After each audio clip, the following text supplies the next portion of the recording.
Hello students, आज हम हमारी कक्षा 3 की हिंदी पाठ्यपुस्तक का 7वां अध्याय पढ़ेंगे जिसका नाम है कलाकार का असंतोष।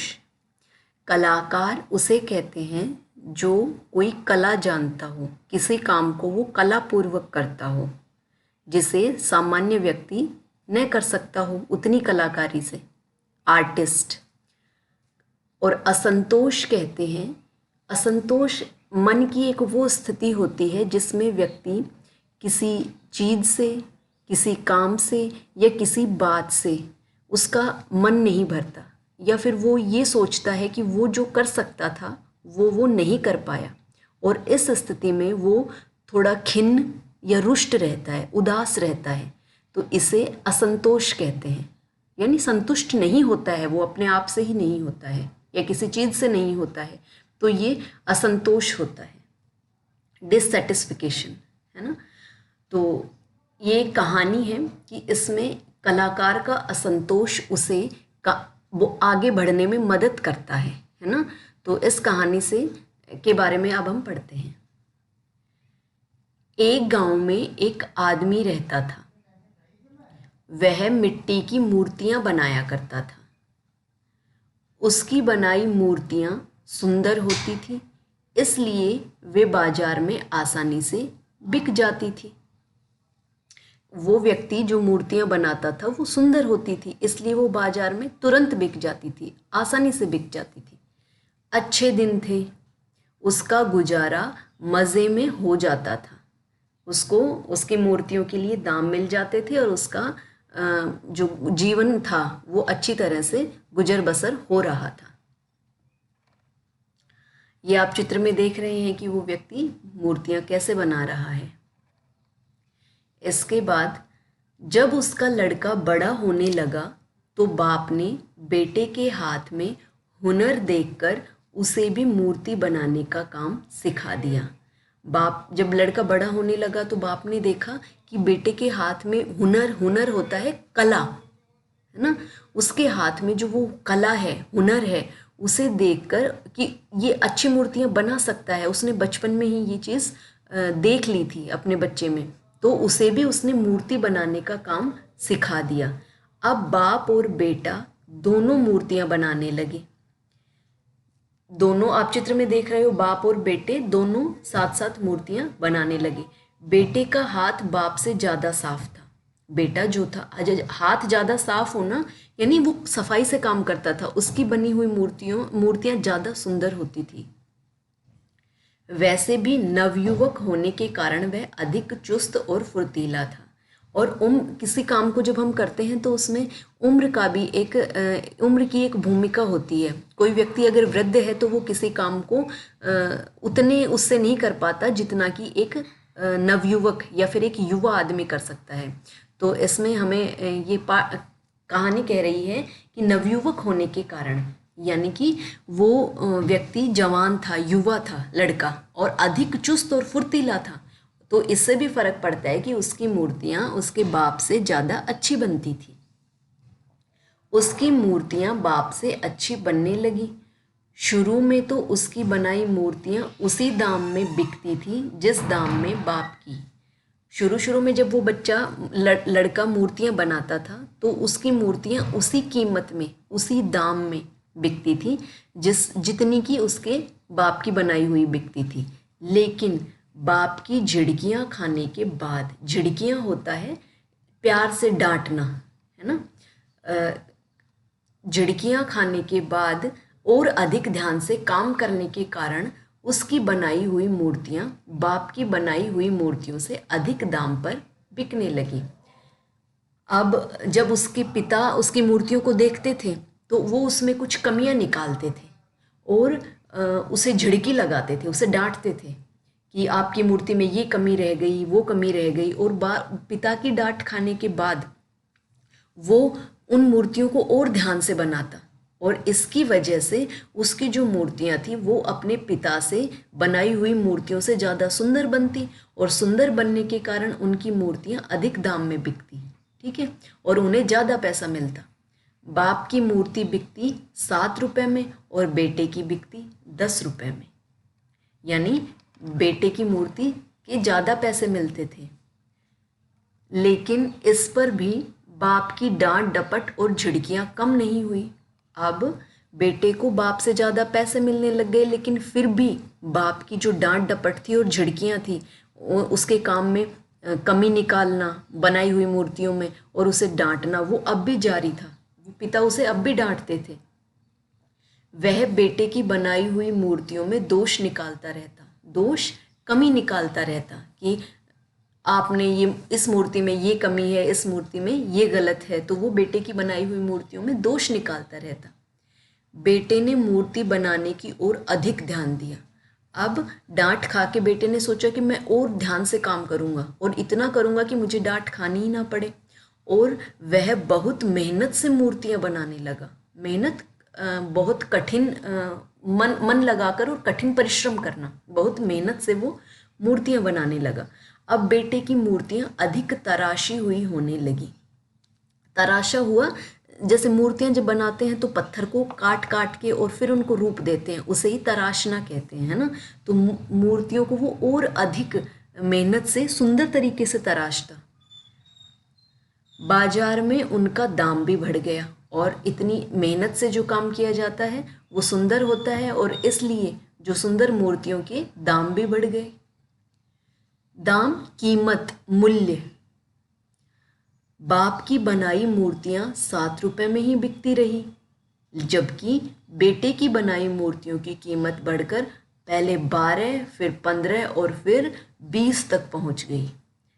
अब देखो, उस लड़के ने जो डांट खा खा के जिसने अपने काम में सुधार किया, उसके जो पहले 7 रुपए में मूर्तियां बिकती थी, अब वो उसकी 20 रुपए में बिकने लग गई। मगर बाप को संतोष नहीं हुआ, लेकिन उसका जो पिता था उसको अब भी संतोष नहीं हुआ। वह बेटे की बनाई मूर्ति में दोष निकालता और वो अब भी बेटे की बनाई हुई मूर्ति में कमी निकालता। ये आंख दूसरी आंख से अधिक बड़ी बन गई है, कंधों की गोलाई बराबर नहीं, ये कान बनाए हैं या अनाज साफ करने के छाछ, है ना। तो वो हर मूर्तियों में कहता कि इसकी एक आंख बड़ी है, एक छोटी है, ये कंधों की गोलाई सही नहीं है, इसमें ये कान सही नहीं बनाए आपने, है ना। नाखून बहुत छोटे हैं, दिखते तक नहीं, और इस मूर्ति में आपने नाखून इतने छोटे बना दिए कि ये दिख ही नहीं रहे। और ये नाभि बनाई है या गांव का कुआं, है ना। तो वो कमी निकालता रहता था कुछ ना कुछ और उसे झिड़की देता रहता था। अब एक दिन बेटे ने झल्लाकर कहा, झल्लाकर गुस्सा होकर कहा कि बापू, तुम मेरी मूर्तियों में दोष क्यों निकालते हो।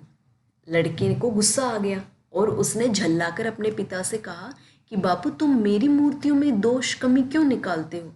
तुम्हारी खुद की मूर्तियां तो दोषों से भरी हुई होती हैं। आपकी जो मूर्तियां होती हैं वो तो उसमें तो ढेरों गलतियां होती हैं।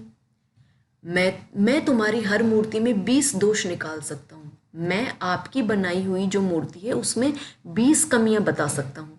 अब देख लो, तुम्हारी बनाई मूर्ति अभी तक 7 रुपए में ही बिकती है और मेरी मूर्ति के लिए लोग 20 रुपए तक खुशी से दे जाते हैं।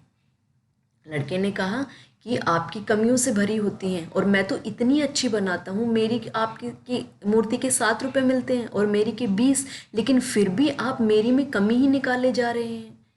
मेरे ख्याल से मेरी मूर्ति में कोई दोष नहीं होता।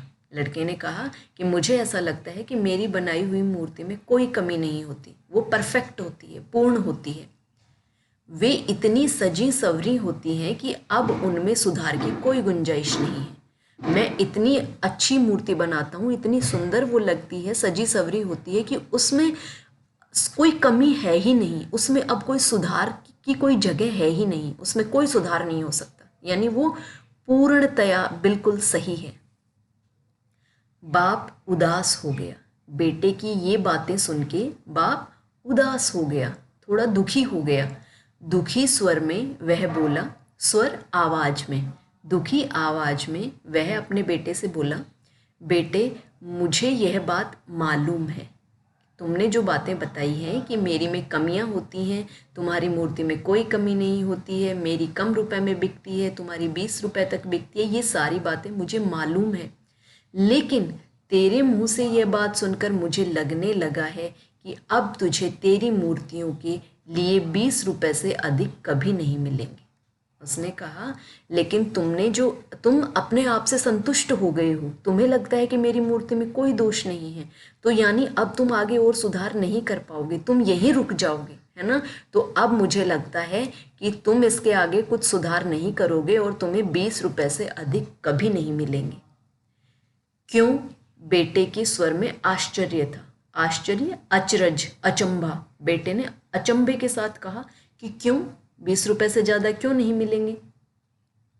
बेटे की ओर देखता हुआ बाप बोला, क्योंकि जब मूर्तियों को बनाने वाले कलाकार को खुद ये लगने लगे कि उसके काम में निखार आ गया है और उसमें सुधार की कोई गुंजाइश नहीं रही है, तो मान लेना कि उसका विकास रुक गया है।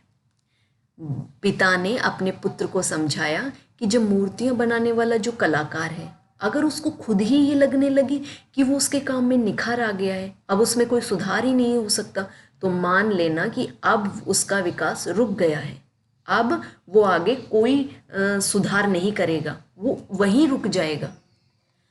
कलाकार का संतोष उसकी प्रगति को वहीं रोक देता है। कलाकार अगर अपने आप से संतुष्ट हो जाता है तो वो उसके विकास को, उसकी प्रगति को वहीं रोक देता है। प्रगति होता है विकास।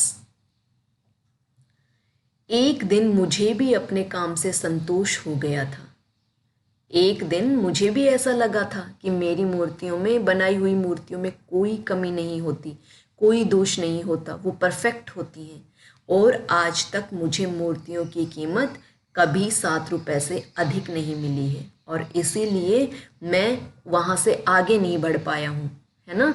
मेरी मूर्तियों में अभी भी दोष हैं, लेकिन वो मुझे नहीं दिखाई पड़ते थे, मैं अपने आप से संतुष्ट हो गया था, है ना।